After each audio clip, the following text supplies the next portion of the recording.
आज हम डिस्कसन करवा क्लास 9th जहाँकि सब्जेक्टिव पार्टर प्रश्न उत्तर आलोचना है यहाँ तुम से डी रुझीगला सब्जेक्टिव प्रश्न उत्तर डिस्कसन करें अलरेडी ऑब्जेक्टिव अपलोड हो सारी जो मैंने देखी ना एवं चैनल को सब्सक्राइब कर वीडियो सेक्शन को जाए देखिपर और पीडीएफ पाइबा चाहिए टेलीग्राम ग्रुप में जॉइन हो जाओ मुझे डिस्क्रिप्शन में लिंक दे देती ओके। तो देख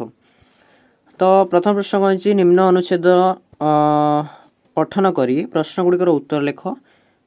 उत्तर गोटे बा दुईटी वाक्य है। तो अनुच्छेद पठन करवा अनुच्छेद कौन रही ना सत्यवादी विद्यालय कहारी जनकर नथिला सत्यवादी गोष्ठीर सत्यवादी विद्यालय स्थापनार अन्यतम उद्देश्य थिला देशर समूह शिक्षा विस्तार देशर उन्नति समष्टि व्यक्तिर आत्मत्याग सत्यवादी साधना मूल मंत्र व्यक्ति नुह समाज बेष्टि नुह समष्टि होउछि सत्यवादी साधना केन्द्रबिंदु तेणु समाज सचेतनार प्रतिफलन सत्यवादी शिक्षा प्रणाली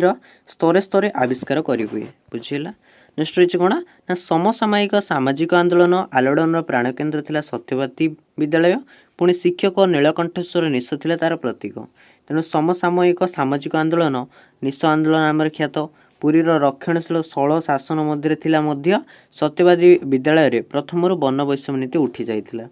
छात्र माने एकत्र बसी भजन करुथिले आउ सेथिरे जातिभेदर प्रश्न नथिला पुणी अग्नि बन्या महामारी प्रपीड़ित जनतार सेवा पाई शिक्षक मानक नेतृत्व रे सत्यवादीर छात्र माने अंटा बेली बाहरी पड़ुथिले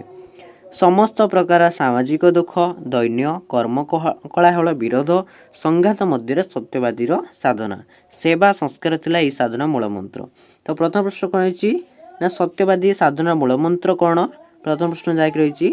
द्वितीय प्रश्न कौन ना सत्यवादी शिक्षा प्रणाली कौन आविष्कार करी हुए बुझीला सत्यवादी शिक्षा प्रणाली कौन आविष्कार करी हुए। नेक्स्ट रही नीलकंठकर निश कहार प्रतीक थिला जो नीलकंठकर निशटा सेटा कहार प्रतीक थिला बुझीला। नेक्स्ट रही कौन आईबी सत्यवादीर साधना किपरि गति करुला सत्यवादीर साधना किपरि गति करुला बुझीला। नेक्स्ट रही कौन केउटी रक्षणशीलता भरपूर थिला ओके। नेक्स्ट प्रश्न रही 100 पद मध्य सप्रसंग सरलार्थ लेख है 100टा पद मध्य तुम कौन सप्रसंग सरलार्थ लिख रही एथिपाई भगवान को दीनबंधु नाम दि जाइए अथवा उर्वर तर प्राण जंत्रपुरीर इस्पात परी हो जाइए टाण ओके। तो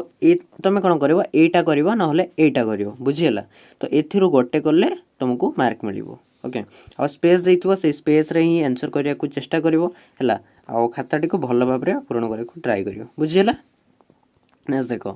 नेक्स्ट प्रश्न है प्राय 100टी शब्द उत्तर लेख मनीष भाई कवितार कवि मनीषर क्यों महनीय गुण विषय वर्णना करिसेंती अथवा आमर कर्मवीड़ केड़े प्रिय थिले आ यह मरण किपरि जानि परिबो ओके बुझीगला। तो यार मध्य तुम ए क्वेश्चन आंसर करिवो नहले ए क्वेश्चन आंसर करिवो हैला दीटार गोटे क्वेश्चन आंसर करिवो तुमको मार्क मिलिवो बुझीगला। नेक्स्ट देखो नेक्स्ट प्रश्न है क्यों कारण प्राबंधिक गोपाल चंद्र प्रहराज को अनेक लोकों सहित बंधुता होइथिला जे क्यों कारण प्राबंधिक जो गोपाल चंद्र प्रहराज छंती तांको सहित अनेक बंधुता होइथिला अथवा जनक किपरि अभ्यागत ऋषि को निज राजस्वत्वर प्रमाण देइथिले क्यों कारण प्राबंधिक गोपाल चंद्र प्रहराज को अनेक लोकों सहित बंधुता होइथिला बा जनक किपरि अभ्यागत ऋषि को निज राजस्वत्वर प्रमाण देइथिले ओके। नेक्स्ट देखिबा नेक्स्ट रही दरखास्त दरखास्त कौन पड़े देखा ना असुस्थता कारण विद्यालय 2 दिन अनुपस्थित थिबारु असुस्थता हेतु तुम विद्यालय 2 दिन अनुपस्थित अच्छ